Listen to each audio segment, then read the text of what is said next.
Hello everyone, it's Shane Kanto, your Wasteland reviewer, and I'm here to review High and Low from Akira Kurosawa.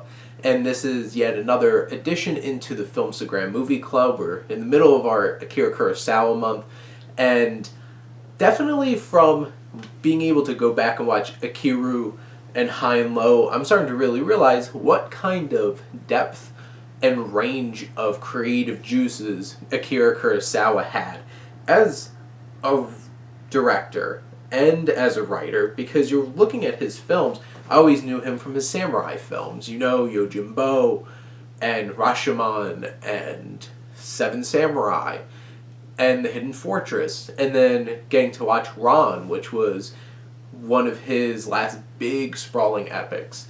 And now looking at his very humanistic, very just focusing on that human drama of Akira, and now this is a procedural cop drama dealing with Toshiro Mifune playing this man who's worked all of his life to get ahead and take control of this shoe company that he cares so much about, and he's on the verge of finally realizing his dream when tragedy strikes.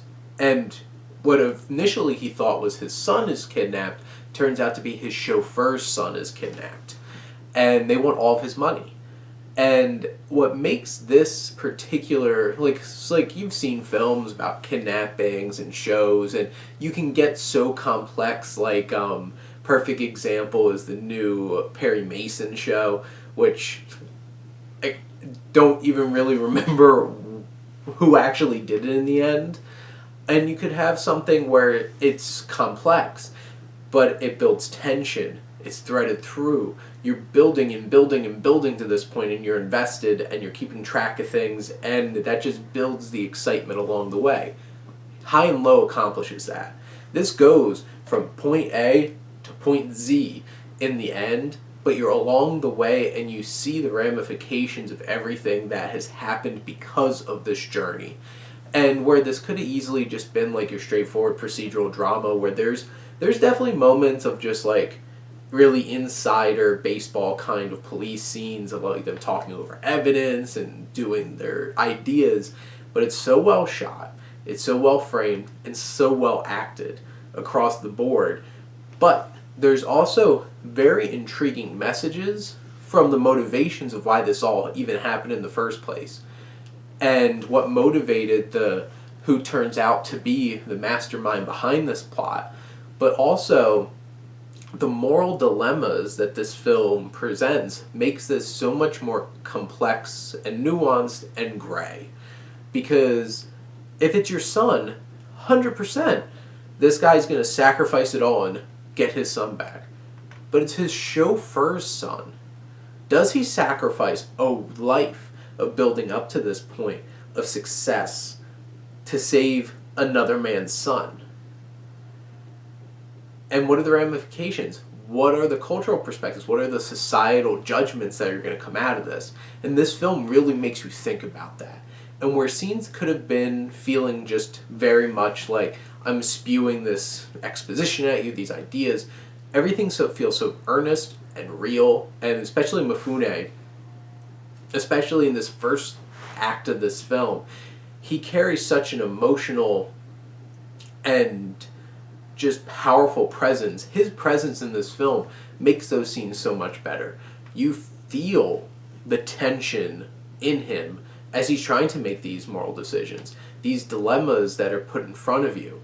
There's tension, and each layer as the film expands in scope, as we don't only just spend time with him, because the first 30 some odd minutes are just in his apartment, in his home. Not really apartment, this is quite a big home. And that's the thing, it feels you're in one room, honestly, one part of this home for such a long time. And then it expands, and you see the city, you see the scope of this investigation, you see the layers, you feel the tension. There's a real mystery about it, and I was hooked. I wanted to know what was happening. Each twist and turn along the way, the darkness, and just the little breadcrumbs drop throughout the film that you might know what's going on, but you don't fully grasp the gravity of what's going on. And it's such an impressive screenplay. It's really hard to make a film, first of all, made in what, like 1963? Yeah, 1963, that's a cop drama, procedural drama, feel fresh. Because it's been so done before. This felt fresh, it felt exciting, and just the craftsmanship behind it and the performances really make this film worth it. Yeah, it's a 2 hour and 25-minute film. Started to notice very quickly that Kurosawa made some long movies, even his dramas, but it works. And similar to like a film like Zodiac, that takes that long time to really play things out and build that tension. This is a similar film in that way, and it works so well. I would definitely recommend this, even if you're not into like cop dramas. I think this is the kind of film that transcends that expectation, and you really get that powerful story and really well crafted cinema right here. Well, it is Kurosawa. But those are my thoughts on High and Low. And make sure to check back in next week when talking about Seven Samurai. Super excited about that one. But thank you as always for tuning in and supporting your Wasteland Reviewer.